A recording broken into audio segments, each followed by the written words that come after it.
It's so paradoxical to even try to good afternoon, good evening.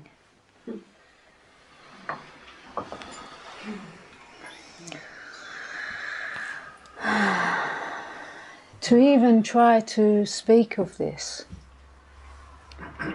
the only way is through the paradox. So even though this morning we've been seeing that truth is not an experience, awakening is not an experience that comes and goes, and yet there are experiences that change everything forever.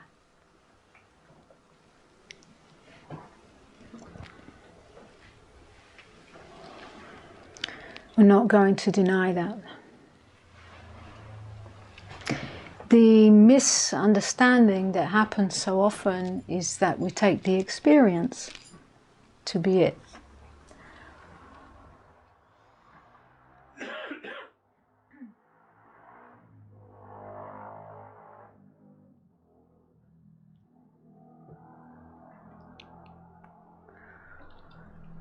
So, and then we start chasing that experience once it's gone, looking for the next.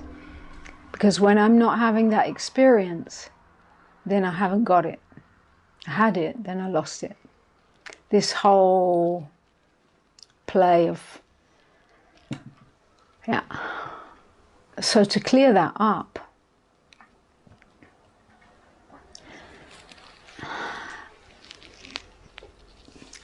there are experiences that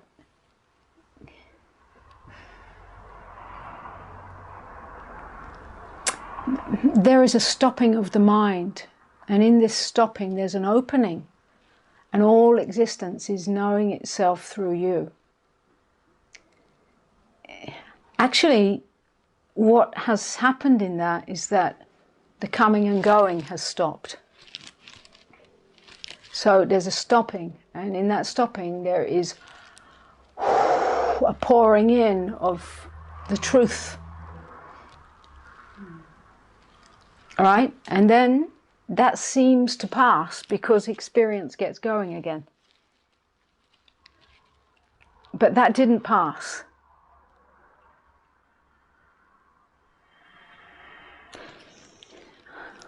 I try to... There's a stopping of all experience. In that stopping, there's a pouring in of clear seeing. And there is an awakening out of the dream of separation. There is a direct experience of what all these words point to. Yes, it's seen, it's seen, it's seen. And then, of course, mind gets going again. And the coming and going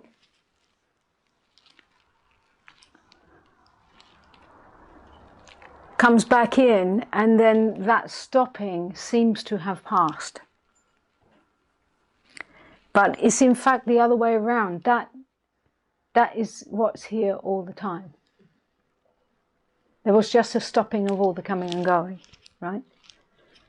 So that experience of that seeing, it awakens one out of the hypnosis, and there is a clear seeing. However, when that gets going again, if that which is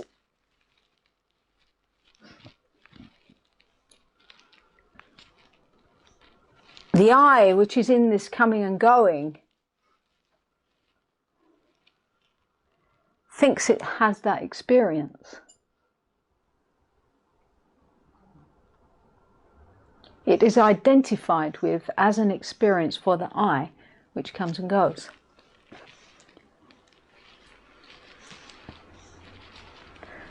So there's an identification with someone who had that experience.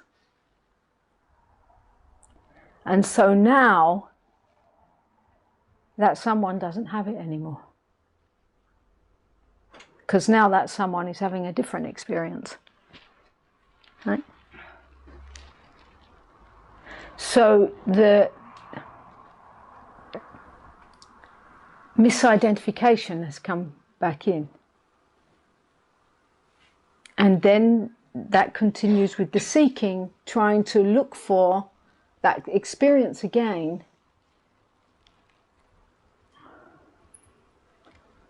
Or confusion follows. Confusion follows. Re-identification with experience that comes and goes. Up until when did you get what I mean? Up until when? Because there was a hearing it, and then it. Still here. Still here. Okay, so from where I look, that is just part of the process.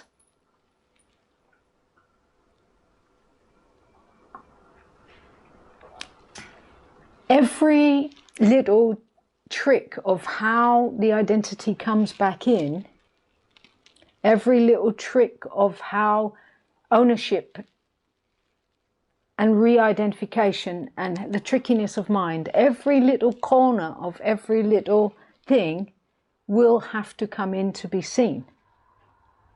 So when re-identification happens, it's still being seen. There's an experience of it, of re-identification. You are the one who's seeing that and going, I'm identified again. But there is a seeing of that from the point of awareness. Right? So even though re-identification has come back in, it's still being seen. What tends to happen is that there's an identification with identification. Right? So now that has to be realized. So that will keep you in a painful situation for a while, which I went through that.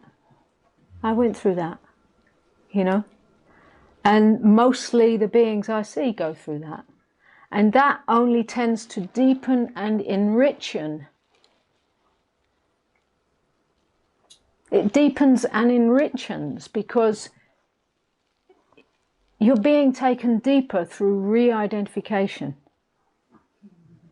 And through that, you will come, whether it takes 3 days, 3 months, 3 years, you will come to know the teaching, because it's a master teacher, life itself.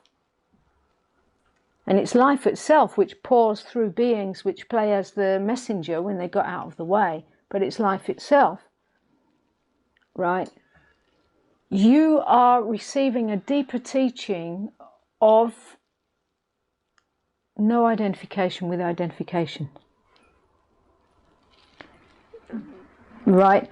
There is the illusion of the seeker that once you've had that experience, identification should not or will not play again. Because if it does play again, then I didn't get it. But that I didn't get it is already the identification. I had it and I lost it. It's already the identification, right? So for all of this to be seen through, it has to appear in awareness, which is you. You are the one it's appearing to. Without you being here, you couldn't be experiencing the confusion and you might be taken into deep depression following an opening. Following a great opening and recognition of out of the matrix, you may then be taken through depression. You may then go through a dark night of the soul. And the tendency is to think that, fuck, it was all I didn't get it. And that whole ball of confusion is something that when it's lived through, it deepens and enriches. What you've seen in that experience of everything stopping, what you've seen is glory, glory, hallelujah, right? That's what you see, that's what's being seen. And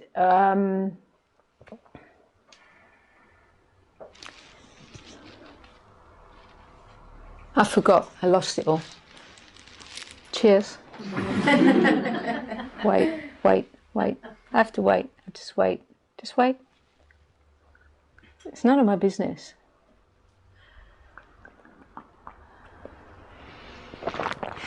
Okay, here it is. So, in that glory, glory, hallelujah, there is like an opening for really the taste of the first recognition of that this life has some sense in it after all. You know, there's like, oh, I knew there had to be something other than this. Ugh. So it's all pouring through. It's that, right? However, that is beautiful and it's wonderful, and there's the tendency to go around speaking about it, right? And it's delicious and it's wonderful, and the tendency to want to tell everybody who's got a pair of legs or who's got... but that experience doesn't have depth in it. It doesn't have depth in it. It's on the surface. It's a deep experience, but it's on the surface. You understand? It's on the surface. It's a come and a go. Okay. It's in the constant changing. It's on the surface. It doesn't have depth of richness in it that can know it no matter what. Right? It knows it within that experience. It knows it within that great opening. It knows it within the glory, glory, hallelujah. Right? But when the whole thing comes crashing in, and there's the experience of losing that, and the whole person's traumatized, blah, blah, blah, blah, unmet conditions and patterns and all of that comes pouring back in, because it has to be integrated in this seeing, right? So when that comes pouring back in, do you know it then? That's what I'm talking about, the depth. Right? So when that comes back in and you're then taken through the washing machine, which appears like it's all lost, and the scrambling of how to get out of here, how to get back, where's God gone, like all of that, through that you have no choice. You have no choice, because now awareness is aware of itself, and your eyes are open, and you must feel what is here. You must meet what is here. You must face what is here. You cannot run out the back door anymore. You cannot go get drunk. You cannot, no matter where you try to go, you're being seen. Right? So there's no way to run away anymore, because it's all being seen, because the light has been switched on. It's like you're in a dark room, but the lights come on. You're seeing everything. Oh, you know, I just wanted to get out of here, right, David? Yes. Right, so now, while you're going through all of that, you're now going through the pain that you ran from, and all the things that you tried, whatever you tried as a seeker, to overcome, to make better, get new, to get the things that were unacceptable. Now all these things are rising in your consciousness, right? And the misidentification with identification is where the suffering comes in. If you are able to, someone comes along and tells you, hey, you know, I was there a few months ago and I saw this and this and this and this. You know, that's what we do for each other. We walk in each other home. Yeah. So whether you go through a pointer or if you go to you go in the scriptures, because those who have walked through this way, they have overflowed into utterances, right? And that's what the scriptures are. So there are everything is available, but you go through this process, and through that you get humbled, because in that first experience you might walk around saying, look, I've got it, I'm fucking enlightened now, right? Right.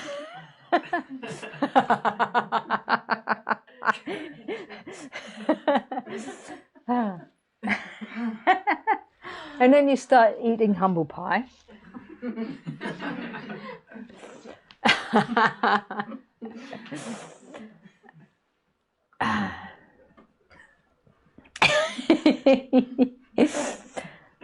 And through the facing and the process that then is called to, there comes realization that is not dependent on that experience. It's not dependent on the glory, glory, hallelujah.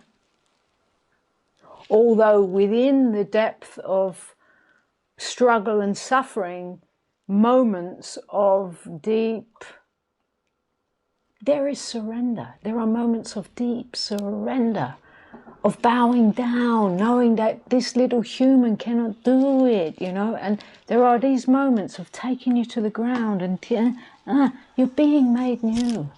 You're being made more available for godliness. There is no God other than what you are. Godliness to pour itself in, because more is being cleared out.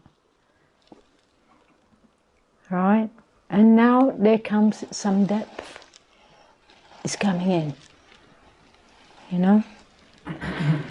This imagination or belief that when I get that thing called enlightenment, then I want to get that because then I'll be free of suffering. The misunderstanding within that.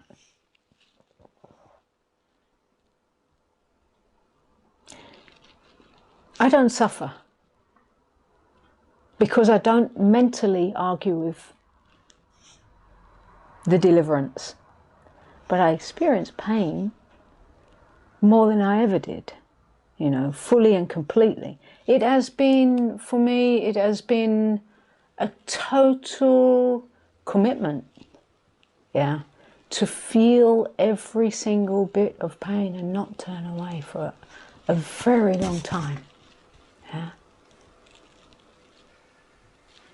Because this guy told me so when I was very young. And because I had an amount of surrender and trust, I took it. And that became the commitment of the life, yeah. To also clear that thing around the illusion of the master, right? In that point of time when I received that because I was wholeheartedly surrendered, I was seeing the master out there. And I was knowing a truth pouring through this being that was reaching a truth here that I couldn't argue or deny. And so I totally opened, like I never have done with any lover or any, I opened to love itself, to truth itself. And in that, an ego death, right? And I received whatever he delivered, I received it and I took it on as a commitment, right? So that was, then I was young. Now, when I listen to this guy now, again, I'm hearing it from the other side. I'm hearing it from him inside of me, from the place it was spoken. So what is the difference in that is the projection has gone, although I still bow down to the brilliance. Because what one is godliness itself, and it's pouring through all beings. So in the beginning, when we are killing the master and killing the other, because we see Buddha on the way, kill him, As long as you are projecting it outside of you, you have to kill Buddha on the way, because you're projecting a separation, right? But once you're over that and you're in realization of oneself, oh, bow down. This is something that it cannot be understood through thinking. And for as long as thinking is trying to figure that out or put it into a conceptual or understanding, there will always be misunderstanding.